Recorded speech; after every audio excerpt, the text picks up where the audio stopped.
Hi there, and welcome to this webinar about speech intelligibility. A webinar about microphone placements and about speech in general. What is speech?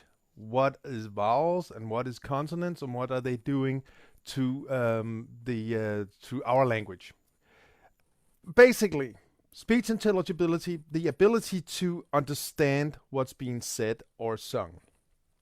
Well, to begin with, the language, the frequency range of the speech lies from just below 125 hertz and to just about 8 kilohertz, 10 kilohertz in that area.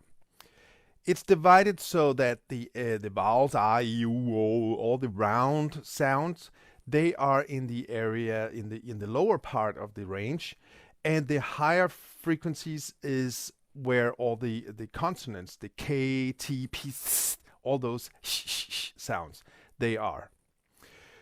Problem is that the consonants are from 500 and up. They have very little energy compared to the vowels. The vowels have the most energy. They take up the space so much, so the consonants, if they are not preserved well, they will drown in that consonant vowel battle. So if you have someone that's yelling really loud in a maybe in a not optimal audio chain, the vowels, the loud energy from the vowels, they will simply drown the consonants. The consonant can also drown in echo, in reverb, in background noise. If you have background noise in the same area as the consonants, then that will mask the consonants, and the speech intelligibility is compromised. So we have to preserve the consonants. The vowels, they will make their way through, but if we can't preserve the consonants, the speech intelligibility is compromised. See, here is a word, a three-letter word. It's act. You see the A has a lot of level, a lot of energy, and the C and the T have very little energy. So when we add energy to a word or to the speech, we are adding energy mostly on the vowels. The consonants, we cannot add energy. I have this exercise where I ask you to yell the word T, for instance. Not the E, because that's the vowel that you can yell, but T, the word T, you can't yell the T. You cannot add energy to the T. You can try that. That will just give you an idea of how bad the balance between the vowels and the consonants are. The paradox is that the vowels, the lower frequencies, they have much higher level, but the higher frequencies, the consonants, they have higher priority. So there is a mismatch here that we have to consider. Also, if we look at the dynamic range of hearing in general, we see that the hearing level, the uncomfortable hearing level, is around 120 dB, but the hearing, the threshold of hearing is all the way down to 0 dB, around 3 kilohertz. That is really convenient. That is very convenient when we are talking about this, these consonants, how important they are, because our hearing, besides having a high sensitivity around 3K, we also have this ability in our brain and in our ear canal to turn up the sensitivity when the 3 kilohertz is missing from the program material. We can, to a certain degree only, if you have totally blocked out the 3 kilohertz in your voice or in your speech, then there's nothing that the brain can compensate with. But if there is a little left, then we can compensate. Problem is that when it comes back, if you have two different speakers, you have one that has no 3 kilohertz and you have another one that has a lot 3 kilohertz, it will be too much when the other one is coming back. When you have speech with different levels or different EQs, the balance will be really irritating, and that will compromise the message of that you are trying to pass through, whether it's a guitar lesson or it's a cooking recipe or it's an important meeting with friends or colleagues. If the speech intelligibility is compromised, people will get tired and you won't get the message through. So anyway, if you see at this picture here, again, you'll see on the right-hand side, you'll see the hearing level of elderly people when we, like me, basically, to be honest, are losing our hearing. The threshold of hearing is decreased, and exactly in this area around 3 kilohertz is a very, very important part missing. So we have to be extra careful when we are talking to old people. Bear that in mind. If we then add the directivity pattern of the human voice, or the level of speech is much louder in front of the person than it is behind the person. You see that on the left-hand side. On the right-hand side, you see the frequencies, the different frequency bands, where the blue and the green are the higher frequencies, and the red and orange are the lower frequencies. Of course, we see that we have more higher frequencies in front of a person, but the lower frequencies, they are almost omnidirectional. A little less behind, of course, but almost omnidirectional. If we then look in the other plane, we see that we have more level below the person than we have above the person. But that is not the same as saying that we have better speech intelligibility, better understanding if we place the microphone below the person. This is all measured in a distance of 1 meter away from the test person. 1 meter because that was, until recently, that was considered the normal conversation distance. Now it's about 2 meters. But back then, it was 1 meter. So that was normal. And you see on the horizontal line, that it is normalized to 0 there on the horizontal line.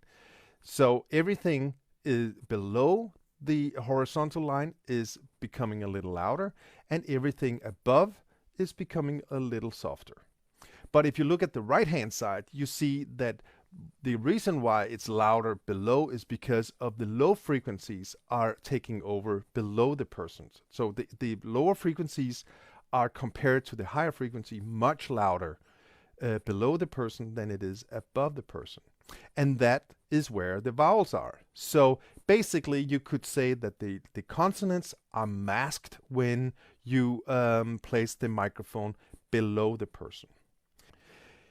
If we then add levels, we add the level differences. We again have the 1 meter as our reference. If you look at 0, that is considered to be the nominal level. That is 1 meter away. Then we add a microphone on the forehead of a person. That's the green dot.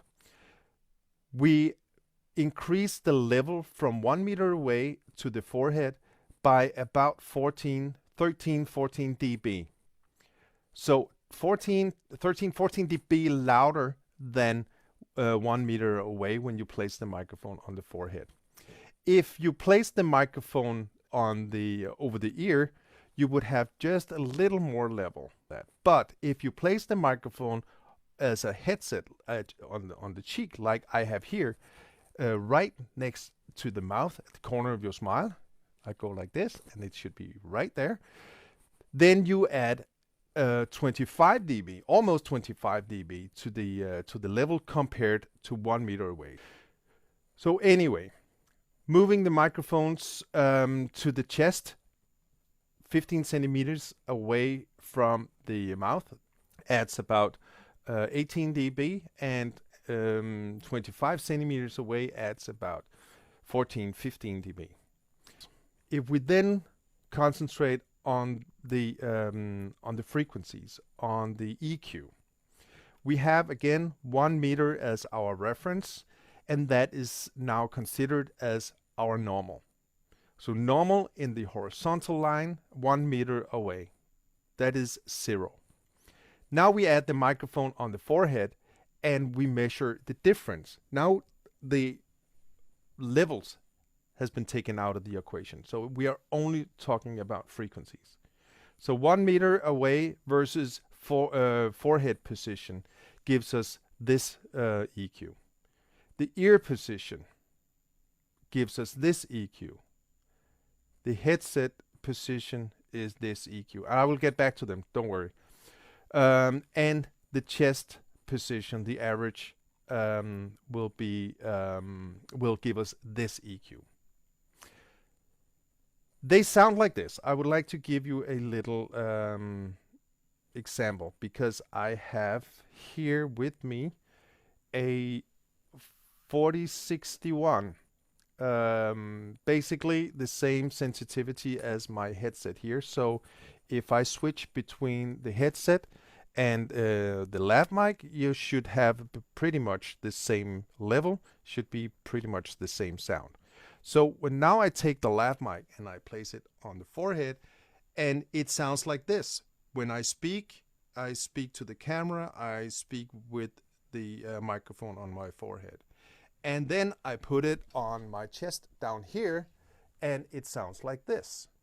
The change should be dramatic. You should be able to hear a huge change in the sonic qualities. Back to the forehead. It sounds like this on my forehead above me, and it sounds like this below me. Even worse, if a camera director, if a film director, he asks you to place the microphone here, it sounds like this over my ear. You hear it's not as loud as the headset. But I also lose a lot of the higher frequencies. You hear more of the room now compared to this one here. The difference between these two is about 10 dB, and that 10 dB is then picked up by the room if my voice was the same. Some of these placements are done by my colleague Rune. He has made these sound examples with a girl singing, and you can use the QR code. Feel free to do that. If we take the average of these placements with 10 people, so you see the forehead position is almost linear. It has a little peak. I'll come back to that. But it's almost flat. So the forehead position is very, very close to the 1 meter away if you take the level changes out of the equation. When this test was done, it was done in an anechoic chamber. So we are not talking about reflections from the table or from the floor or from the room. No reflections at all. The ear position is much worse. It has a lot of attenuation in the higher frequencies. All the high end is completely lost. And that's what you heard before. If you are asked to place the microphone over the ear, you have to know that that is not optimal for the speech intelligibility.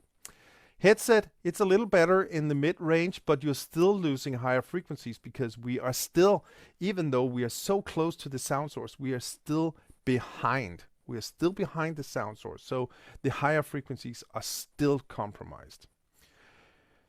The last one, the most popular one, unfortunately, because it has this dramatic drop around 3K. So basically, the chest position, it is the worst position if you are talking about speech intelligibility. Well, the ear position is not good either, but it's more fun to provoke and say, well, never place the microphone on the chest anymore. Of course, that can't be done because we always want to place the microphone there. And even worse, if you're placing it underneath the costume, then the speech intelligibility is even more compromised. But this is where I normally say it's not a problem if you know what you're doing. If you know about this EQ, you know how to counter EQ, then it's not a problem. See, every time we place the microphone on something, it changes the character of the microphone. In this case, we are placing the microphone flat on a surface. The human body is one big surface. So the microphone becomes like a boundary layer microphone. And that adds those peaks at 800 Hertz on every single position. So the conclusion would be the chest position has this EQ here, and you would have do the counter EQ, which would look like this. It's a little drastic, but it should give you a hint. It should be a good starting point to where to attack the EQ. But again, use your ears when you do it. When I do seminars about this, I often recommend that you do a recording of this position here. Place the microphone here, record your actor, and then place it in whatever position you have to because of the costumes or because of whatever situation you are in. And then make sure that this microphone here sounding like this, that should be pretty normal, like a good starting point. And then the compromised microphone, wherever it is, should match this sound, because we forget what it sounded like 5 seconds ago. But if we have I would say the starting point, if we have the reference mic stored somewhere, then we know what to match it again. It does have effect because you are moving it backwards. In this position here, you are in line with the sound source. You are above, but in line. But if you move it upwards and you move it back, it does change the sound quite a bit. Every little centimeter makes a difference up here. So the closer you can get to the optimal position, the better. But sometimes you can't go that far down. You have to be up here, and then of course it sounds not as good. I've done some tests where I place the microphone here versus here, and this position here is far better than this position. And the further you go back, the further you get closer to the over ear position, the worse the speech intelligibility is. So as close as you can to the sound source, to the speech. I recommend that we place it as close to the mouth as possible. But if you go too close, or even if you go in front of the mouth, there's a huge risk of popping and wind, nose wind, and so on. So as close as you can without getting the pop noise. The closer you get, the better speech intelligibility and the better signal to noise, obviously, and the louder, of course. Yes, for many reasons. One, because you are below and you are even behind when you place it in the tie. So it's kind of the worst of both placements. So keep it as far in front of the sound source as you can. And if you can place it over, then that would be super, super cool.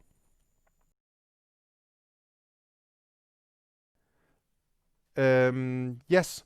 Putting the microphone in the glasses is a very good idea. Sometimes when I do voiceovers, I actually tape the microphone to my reading glasses right here, because then I don't have to worry about a headset. I don't have to worry about wind and pop and where it was last time I was using it. It's just sitting there every time. That works really well, and it's good for speech intelligibility. It's out of the way. So if you can get around with that, that's a good idea. Also out here is okay. It's not as good as this, but it's better than the alternative on the chest. And with the new 6060, they are so small, so you can even get away with a small microphone placed here on a theater or even in broadcast. Get back to you later. Thank you very much for joining us.